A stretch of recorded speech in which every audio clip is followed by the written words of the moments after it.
को भी इकट्ठा करके और हरि भजन करवाते थे और साथ में ज्ञान वैरागी भक्ति की चर्चा सुनाते थे। प्रहलाद से उनके सहपाठी राक्षस बालकों ने पूछा कि प्रहलाद तुझे ऐसा कहाँ से ज्ञान मिला है, कौन बताता है? गुरु लोग तो ऐसा कुछ बताते नहीं, वो तो जो है राजनीति और कुटिल नीति षड्यंत्र नीति ही हमको पढ़ाते हैं, ऐसा ही बताते हैं।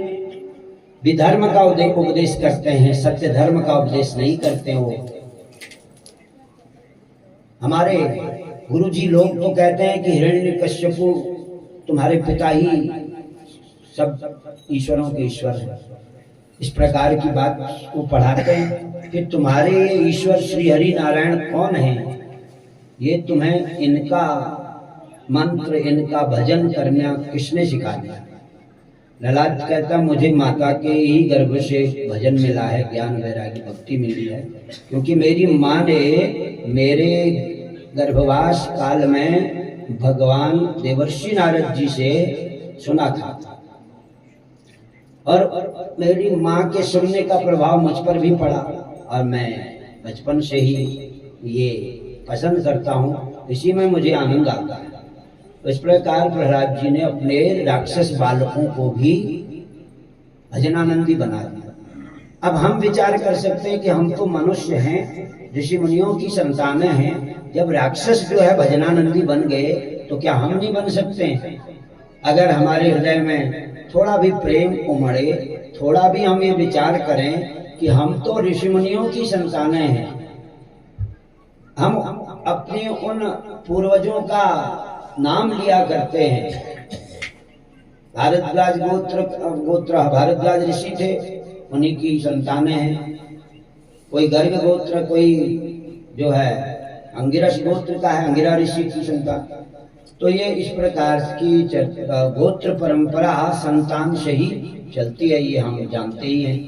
तो इसलिए हम चाहें तो हमारे हृदय में अपने कर्तव्य का, कर्म का ज्ञान और साथ में निष्ठा भी बन जाए, प्रेम भी बन जाए, तो हम नरसिंह नारायण बनने के लिए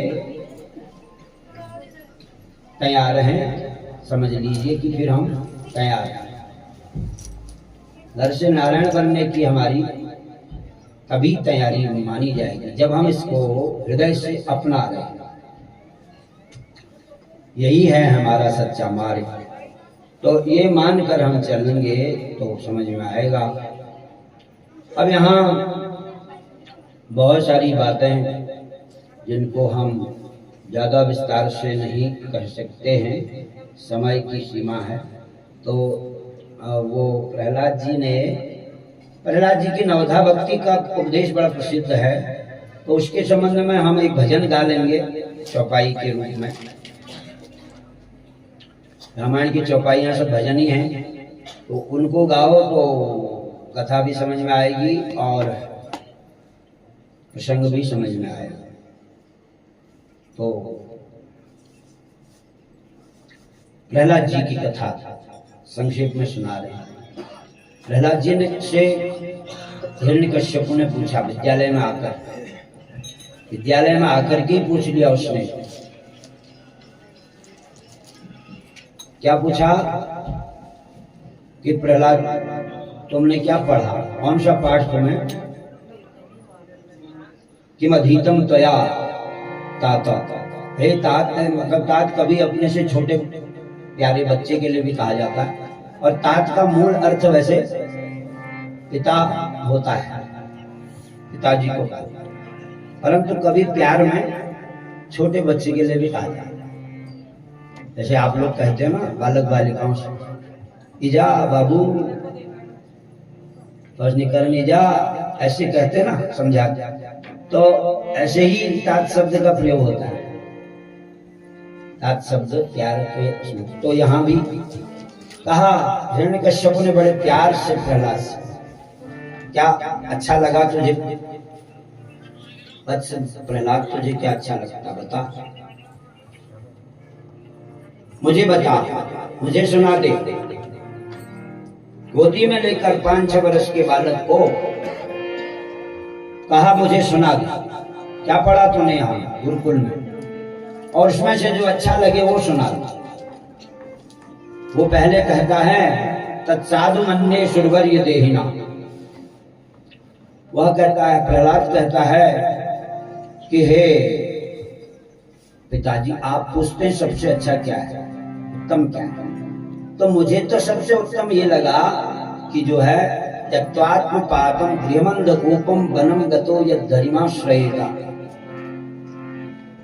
मुझे तो ये अच्छा लगा कि भगवान श्री हरि के चरणारविंदों का आश्रय लेना चाहिए सभी मानवों को भी, दानवों को भी, जो भी क्रिया भजन करने में समर्थ हैं। राक्षस भी भजन करने में समर्थ हैं, उनको भी मनुष्य शरीर दिया गया है, हाथ पैर मुख बोलने की शक्ति सब दिया।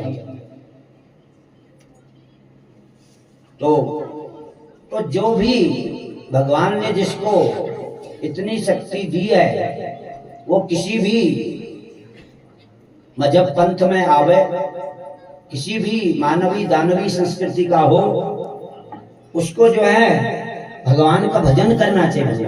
भले ही हम दानवी संस्कृति वाले हैं, प्रहलाद जी कहते हैं, उनके कहने का आशय है, अभिप्राय है कि हम भले ही दानवी संस्कृति के हैं, लेकिन फिर भी हमने सत्य को ही अपनाना चाहिए। ये नहीं कि हम दानवी संस्कृति होने के कारण दानवी संस्कृति को अपनाकर असत्य का समर्थन करेंगे, झूठ के पक्षपाती बनेंगे, अधर्म के पक्षपाती बनेंगे। ये हमारा धर्म नहीं है। सभी प्राणियों का परम धर्म है भगवान का भजन करना, उनकी शरणागति लेना। ये मुझे सबसे अच्छा पाठ लगा पिताजी, ये शिक्षा सबसे उत्तम है। और यहाँ तक कि इस पर इतना जोर देना चाहिए कि अगर ये भजन करने में हमारा घर भी बाधक बनता है, घर में रहने के कारण भजन पूजन नहीं होता है, विघ्न पड़ता है, तो उस घर का त्याग करना चाहिए। उसी प्रकार जैसे अधेरे कुएं का त्याग करते हैं, कहीं पर अधेरा कुआं हो, रास्ते में पानी न हो, उसमें गिरने का बड़ा भय रहता है, तो उधर से आदमी बचता है, उधर से निकलता ही नहीं। ऐसे ही अधेरे सूखे कुएं की तरह घर का त्याग कर देना चाहिए। अगर उस घर में भजन नहीं होता है, उस घर में यदि भजन में मन नहीं लगता है, या किसी प्रकार की विघ्न बाधाएं आती हैं, या कोई परिवार का सदस्य ऐसा हो जाता है, कोई ऐसा पारिवारिक जो विघ्न करता है, भजन में व्यवधान करता है, विघ्न करता है, ऐसे घर में रहना नहीं चाहिए। उसको भयंकर अधेरे कुएं की तरह समझना चाहिए। त्यक्त्वात्मपातम गृहमंद कूपम वनम गतो यद्धरिमान्। इसलिए एकांत में जाकर उस ग्रह का त्याग करके एकांत वन में जाकर भगवत चरणों में मन लगाना चाहिए, भजन करना। छोटे बालक 5-6 वर्ष के बालक प्रहलाद के मुंह से ये बातें निकल रही, तो उसको बड़ा आश्चर्य हुआ। हिरण्यकश्यप का ऐसा, ये तो बड़े बड़े ऋषि मुनि लोग इस प्रकार का प्रवचन नहीं करते जैसे ये छोटा बच्चा कर। तो उसको विश्वास हो गया कि ये आचार्य लोग सिखा रहे हैं ऐसा, ये आचार्य लोग ही ऐसा सिखा रहे होंगे। हमने तो कोर्स में कोई ऐसी बात नहीं रखवाई है, कोर्स बिना हमारी आज्ञा के बन नहीं सकता है, क्योंकि जैसा शिक्षा मंत्री होगा वैसा ही कोर्स बनेगा। अगर वो जो है कोई दैवी संस्कृति का होगा तो दैवी संस्कृति का कोर्स बनाएगा, जिसमें विद्यार्थियों को अच्छे संस्कार मिल जाएं, वो ज्ञान वैराग्य भक्ति संपन्न हो जाएं, माता पिता गुरुजनों के भक्त बन जाएं, सेवक बन जाएं, ऐसे सुंदर पाठ पढ़ाए जाएंगे। परंतु जब शिक्षा मंत्री ही विधर्मी होगा, विदेशी संस्कृति का होगा, तो वह ऐसे पाठ्यक्रम बना देगा कि बच्चे नास्तिक बनेंगे, अंग्रेजी सभ्यता विदेशी सभ्यता को पसंद करेंगे, अपनी माँ को ठुकरा के दूसरी माँ की सेवा करेंगे। संस्कृति को ठुकराना भी ऐसे ही है, अपनी संस्कृति छोड़, अपनी महान सत्य संस्कृति को ठुकरा कर जो स्कूली शिक्षा के कारण विदेशी संस्कृति को पसंद करते हैं, वो अपनी माँ को लात मार कर दूसरी की माँ की सेवा करते हैं। इतना बड़ा पाप है। यही कहा प्रहलाद जी ने। प्रहलाद जी की बात है, प्रहलाद जी के कथन का ये अभिप्राय निकल रहा है और हम अपनी भाषा में उसको समझ सकते हैं, पर विचार कर सकते हैं। तो उन्होंने डांटा, हिरण्यकश्यप ने डांटा उनको, आचार्यों, कि तुमने सिखाया होगा, ये छोटा बच्चा इतना कैसे कैसे सीख सकता है। हमने तुमसे कहा था कि कोर्स हमारे पाठ्यक्रम से अलावा कोई इधर उधर की बातें मत पढ़ाना बच्चों को, तो तुमने ये क्या पढ़ाया ऐसा। ये तो कह रहे हैं नारायण का भजन करना चाहिए, उससे बड़ा कुछ है ही नहीं, और नारायण हमारा दुश्मन है, इसने हमारे भाई को मारा, तुम उसका भजन इसको सिखा रहे हो। ये तो कह रहा है भजन करने के लिए घर भी छोड़ देना चाहिए, यही सिखाया तुमने इसको। तो तब जो है उन्होंने भी हाथ जोड़े, दोनों दो आचार्य थे, शुक्राचार्य जी के ही पुत्र थे दोनों, चंड अर्मक ऐसा नाम कुछ था उनका। तो उन्होंने कहा महाराज ऐसा हम नहीं सिखाते, जो आपके राज्य में कोर्स पाठ्यक्रम निर्धारित किया वही हम पढ़ा, हम दूसरा पढ़ा ही नहीं सकते हैं। अगर हमने गलती की होती तो हमें खुद बोलने में भी डर लगता, आपसे हम स्पष्ट कह रहे हैं कि ऐसी कोई बात नहीं है, फिर भी हम इसको रोकने का, सुधारने का प्रयास करेंगे। आप हम पर शक मत कीजिए, हम ऐसा कुछ नहीं पढ़ा सकते हैं, हमें तो जो ऊपर से आदेश मिलता है वही करते हैं, तो आपका जो आदेश है उसका हम पालन करते हैं।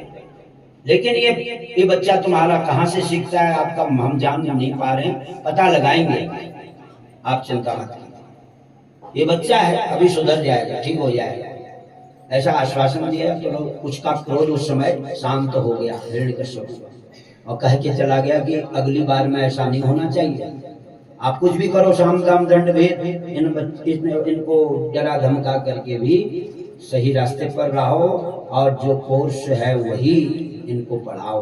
हाँ हाँ महाराज हम कोर्स ही पढ़ाते, लेकिन ये अपनी मनमानी करके कुछ ऐसा अनबन सीख लेते हैं। और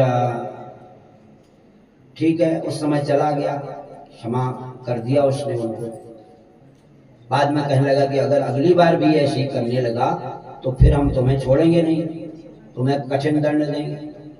अभी आचार्य लोग बहुत डर गए। बाद में प्रहलाद जी से ही उन्होंने कहा, देख प्रहलाद तू राजकुमार है, ये पूरा तीनों लोगों का स्वामी है तुम्हारा पिता, हिरण्यकश्यप जो है तीनों लोगों के स्वामी हैं इस समय, और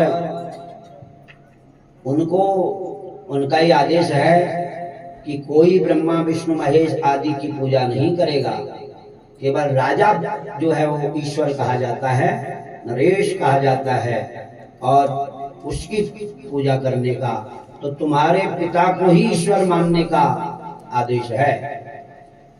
अगर तुम्हें करना भी हो, तुम्हारी मन में यही भावना भी हो, क्योंकि अर्मक नाम के जो आचार्य हैं शुक्राचार्य के पुत्र, वो भगवान पर भरोसा भी करते हैं, लेकिन दृढ़ विश्वास नहीं है, हिरण्यकश्यप का डर है, भय है, इसलिए वो प्रहलाद को गुप्त मंत्रणा देते हैं कि अगर तुझे भगवान के नाम से प्रेम है, ठीक है कि तू गुप्त रूप से किया कर भजन, गुप्त रूप से भजन करने का कुछ और विशेष प्रभाव होता है। तो प्रहलाद जी ने कहा ठीक है गुरु जी, लेकिन प्रहलाद जी के मन में परोपकार की भावना भरी पड़ी थी, वो चाहते थे कि मैं भगवान का नाम लूं और मेरे ये सहपाठी, मेरे जो